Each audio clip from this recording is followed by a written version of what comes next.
Welcome to Codifix, where you learn and enhance your programming experience. In this video, we have shared how attribute error. Tuple object has no attribute append. In Python, tuples are immutable, meaning that once they are created, their values cannot be modified. The error message attribute error. Tuple object has no attribute append occurs when you try to append an item to a tuple using the append method, which is a mutable operation and not supported by tuples. Here is an example that will generate this error. Let's run this code. This kind of problems you can find.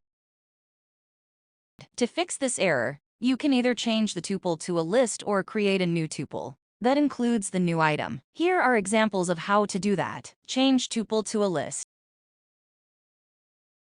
Let's run this code. Hopefully this video helps you to sort out the issue you are facing. If you still face problem or need further help, just write in comments. I will reply you as soon as possible. Before you go, if you like this video, you can subscribe for this channel for future videos.